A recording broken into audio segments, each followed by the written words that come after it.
Hi viewers, welcome to success state research. நான் உங்கள் ரஞ்சித் பேசுகிறேன். நாம் இந்த சேனல் என்ன பார்க்க போகிறோம்னா, ஸ்டாக் மார்க்கெட்டில் எப்படி ஈஸியாக அண்ட் சிம்பிள் ஸ்ட்ராட்டஜி யூஸ் பண்ணி மணி ஏர்ன் பண்ணலாம் அப்படிங்கிறத பற்றி இந்த வீடியோவில் நம்ம பார்க்க போகிறோம். வீடியோவை ஸ்கிப் பண்ணாமல் பாருங்கள். வாங்க வீடியோக்குள்ளே போகலாம். டுடே 19/3/2020, அதாவது எக்ஸ்பைரி டே டுடே மார்க்கெட் எப்படி இருந்துச்சுங்கிறத கொஞ்சம் நம்ம டீட்டெயிலாக பார்ப்போம். அதாவது டுடே மார்க்கெட் ஓப்பனிங்லேயே பார்த்திங்கன்னா நிஃப்டி கிட்டத்தட்ட நமக்கு 500 பாயிண்ட் எப்பயும் போல் மைனஸில் தான் ஓப்பன் பண்ணி கிட்டத்தட்ட ரொம்ப நேரம் மார்க்கெட் ஓரளவு அதே ரேஞ்சில் தான் ட்ரேட் ஆகிட்டு இருந்துச்சு. பேங்க் நிஃப்டி கிட்டத்தட்ட பார்த்திங்கன்னா அதுவும் ஓப்பனிங்லேயே பார்த்திங்கன்னா 1000 பாயிண்ட்டுக்கு மேலே மார்க்கெட் ஓப்பன் இருந்துச்சு. இது வரைக்கும் இல்லாத, அதாவது இந்த கடந்த 3 வருஷத்துக்கு மேலே இல்லாத லோவை மறுபடியும் அகெயின் புக் பண்ணிவிட்டு, அதாவது 18,680 வரைக்கும் லோ வந்துட்டு அங்கேயே ரொம்ப நேரம் ட்ராவல் ஆகிட்டு இருந்துச்சு மார்க்கெட் கொஞ்சம் மேலே. நிஃப்டியும் கிட்டத்தட்ட இருக்கிற 3 வருஷத்தில் இல்லாத அளவுக்கு லோவை பிரேக் பண்ணிவிட்டு 7,834 வரைக்கும் வந்துட்டு கிட்டத்தட்ட அதே ரேஞ்சில் ட்ராவல் ஆகிட்டு இருந்துச்சு மார்க்கெட்டு. கரெக்டாக 11 o'clock மேலே மார்க்கெட் அப் ட்ரெண்டுக்கு போக ஆரம்பிச்சிது. அப்படி அப்டேட்டுக்கு போகும்போது பார்த்திங்கன்னா கிட்டத்தட்ட ரெக்கவர் ஆகி நியர்பை 100 பாயிண்ட் மட்டும் மைனஸுக்குள்ள இருக்கிற மாதிரி வந்துட்டு அகெயின் மார்க்கெட் கொஞ்சம் டவுன் வந்து அங்கேயே ட்ராவல் ஆகிட்டு இருந்துச்சு ரொம்ப நேரம். பேங்க் நிஃப்டியை பொறுத்த வரைக்கும் பார்த்திங்கன்னா அங்கே ரொம்ப நேரம் காலையில் ட்ராவல் ஆகிட்டு இருந்த மார்க்கெட் 11 மணிக்கு மேலே ஒரு அப் வந்து கிட்டத்தட்ட 20,420 வரைக்கும் ஒரு ஹை வந்துட்டு ரொம்ப நேரம் அங்கேயே மார்க்கெட் ட்ராவல் ஆகிட்டு இருந்துச்சு. ஸோ இந்த டைம் பீரியடில் பார்த்திங்கன்னா நமக்கு அப்போ தான் யூரோப்பியன் மார்க்கெட் ஓப்பனிங் வருது. ஸோ யூரோப்பியன் மார்க்கெட் வரைக்கும் வருது. ப்ளஸ் அதுவும் இல்லாமல் இன்றைக்கி வந்து ஸ்பெஷலாக வந்து எக்ஸ்பைரி டே வேறு. ஸோ ஆப்ஷனாக கரைச்சே ஆகணும். ஸோ அந்தபடி பார்த்தோம்னா மார்க்கெட் ஓப்பன் ஆன கொஞ்ச நேரத்தில் புட் ஆப்ஷன் ஆக்சுவலி வெனஸ்டே எடுத்து வச்சுருக்க யாராவது புட் ஆப்ஷன் எடுத்து வச்சுருந்தாங்கன்னா அவங்க மார்க்கெட் ஓப்பனிங்கில் புக் பண்ணுறது நல்ல ப்ராஃபிட்டை கொடுத்துருக்கோம். ஸோ அந்த வகையில் பார்த்திங்கன்னா மார்க்கெட் வந்து ஓப்பனிங்கில் வந்து புட் ஆப்ஷனுக்கு அதிகப்படியான வாய்ப்பு கொடுத்துட்டு அதுக்கப்புறம் மார்க்கெட் ஃபுல் அண்ட் ஃபுல் கிட்டத்தட்ட 2:30 வரைக்குமே மார்க்கெட் வந்து புட் ஆப்ஷனை கரைக்கிறத வேலையை மட்டும் அதிகமாக பார்த்துட்டு இருந்துச்சு. அந்த டைம் பீரியடில் பார்த்திங்கன்னா கால் ஆப்ஷன் ஓரளவு கிட்ட வந்துட்டு நியர்பை இருக்கிற கால் ஆப்ஷன் எல்லாமே ஓரளவு ப்ராஃபிட் எல்லாத்துக்கும் புக் பண்ணுற அளவுக்கு கொடுத்துருச்சு. இது நிஃப்டியில் மட்டும் இல்லை, பேங்க் நிஃப்டிலையும் சேம் இது தான். ஸோ அந்த டைம் பீரியடுக்கு அப்புறம் 2:30க்கு அப்புறம் கால் ஆப்ஷனையும் கரைக்க ஆரம்பித்து எண்ட் ஆஃப் தி டே கால் ஆப்ஷனையும் ஓரளவு கரைச்சி மார்க்கெட்டை க்ளோஸ் பண்ணிட்டான். கிட்டத்தட்ட மார்க்கெட் பார்த்திங்கன்னா ஆவரேஜாக மைனஸில் தான் க்ளோஸ் ஆச்சு.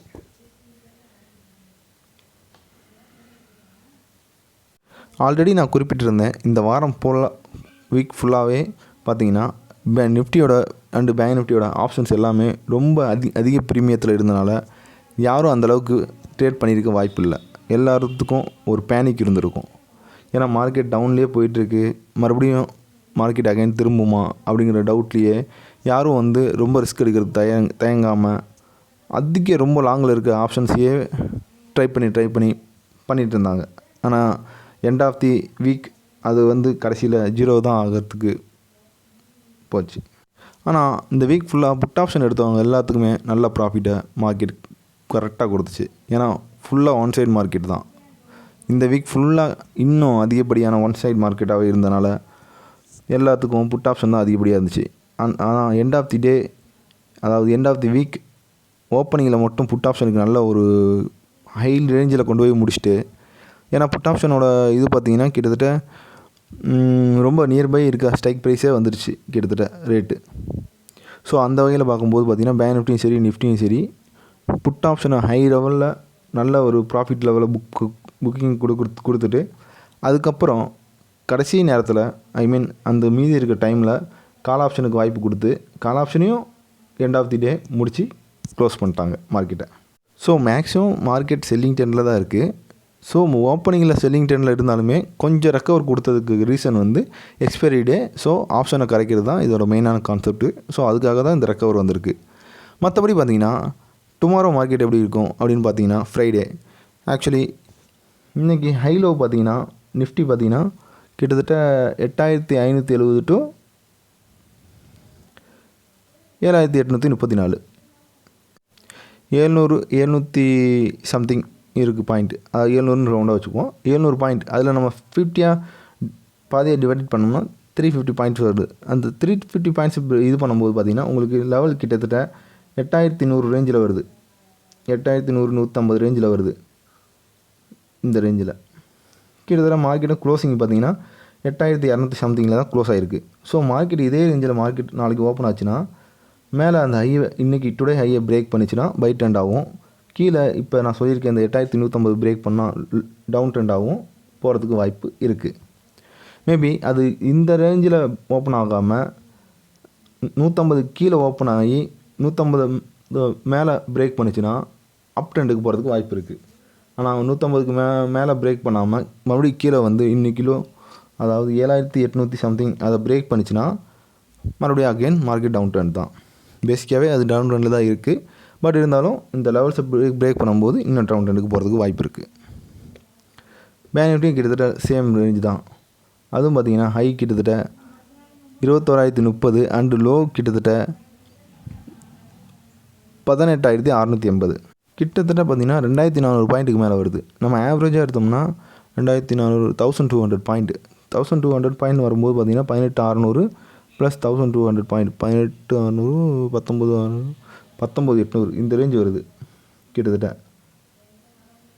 க்ளோசிங் பார்த்திங்கன்னா 20000 ரேஞ்சில் தான் க்ளோஸ் ஆகிருக்கு. இதே லெவலில் மார்க்கெட் ஓப்பன் ஆச்சுன்னா 19800 பிரேக் பண்ணிச்சுன்னா டவுன் ட்ரெண்டுக்கு அகெயின் போகும் மார்க்கெட்டு. அப்படி இல்லாமல் அந்த லெவலில் பிரேக் ஓப்பன் ஆகி மேலே இன்றைக்கி 21000 சம்திங் 21032 இதை பிரேக் பண்ணிச்சுன்னா மேலே அப் ட்ரெண்டுக்கு போகிறதுக்கு வாய்ப்பு இருக்குது. அப்படி இல்லாமல் இது கீழே ஓப்பன் ஆச்சுன்னா சேம் நம்ம மேலே சொன்ன மாதிரியே கீழ் லெவலில் பிரேக் பண்ணால் டவுன் ட்ரெண்டும் மேலே லெவலில் பிரேக் பண்ணால் அப் ட்ரெண்டும் போகிறதுக்கு வாய்ப்பு இருக்குது. இது எல்லாமே பார்த்திங்கன்னா இப்போ நான் நிஃப்டியோட ஸ்பாட் அண்டு பேங்க் நிஃப்டியோட ஸ்பாட்டை பற்றி நான் சொல்லிகிட்டு இருக்கேன். இது ஃபியூச்சருக்கு அப்ளிகபிள் கிடையாது, ஃபியூச்சருக்கு டிஃபர் ஆகும். ஸோ நான் பேசிக்காகவே செல்டனில் தான் இருக்குதுன்னு நான் குறிப்பிட்டிருந்தேன். இன்றைக்கி எக்ஸ்பைரி அப்படிங்கிறதுனால கொஞ்சம் ஓரளவு மைனஸில் இருக்கிறது கொஞ்சம் ரெக்கவர் ஆகி ப்ளஸ் வரைக்கும் வந்துட்டு மறுபடியும் மைனஸ்லேயே கொண்டு போய் மார்க்கெட் க்ளோஸ் பண்ணிட்டான். ஸோ நாளைக்கு மார்க்கெட் எப்படி இருக்குன்னு பார்த்தீங்கன்னா நாளைக்கும் சேம் -10 ட்ரெண்டில் ஓப்பன் ஆகிறதுக்கு வாய்ப்புகள் அதிகமாகவே இருக்குது. கிட்டத்தட்ட யூஎஸ் மார்க்கெட்டும் ஓப்பன் ஆகிடுச்சு. இப்போ அதுவும் -10 தான் ஓப்பன் ஆகி ட்ரேட் ஆகிட்டுருக்கு. யூரோப்பியன் மார்க்கெட்டுக்கு மைனஸில் தான் ஓப்பன் ஆகி ட்ரேட் ஆகிட்டுருக்கு. நம்ம சிங்கப்பூர் நிஃப்டியும் பார்த்திங்கன்னா கிட்டத்தட்ட அரௌண்ட் 100 பாயிண்ட்டுக்கு மேலே தான் ட்ரேட் ஆகிட்டுருக்கு மைனஸில். ஸோ எல்லாமே மைனஸில் ட்ரேட் ஆகிட்டு இருக்க பட்சத்தில் இதே லெவலில் மார்க்கெட்டு மார்னிங் வரைக்கும் ட்ரேட் ஆச்சுன்னா சேம் நாளைக்கு மார்க்கெட்டு மைனஸில் தான் அதாவது டவுன் ட்ரெண்டில் தான் மார்க்கெட் ஓப்பன் ஆகும். ஸோ ட்ரேட் பண்ணுறவங்க கொஞ்சம் கேர்ஃபுல்லாக ட்ரேட் பண்ணுங்கள். மேக்ஸிமம் இன்ட்ராடேக்கு ட்ரேட் பண்ணும்போது ப்ராஃபிட் கிடச்சின்னா புக் பண்ணிட்டு வெளியே வாங்க. ரொம்ப நேரம் வெயிட் பண்ணி லாக் ஆகிடாதீங்க. Safe trade. உங்களிடமிருந்து விடைபெறுவது உங்கள் நான் ரஞ்சித். Thanks for watching.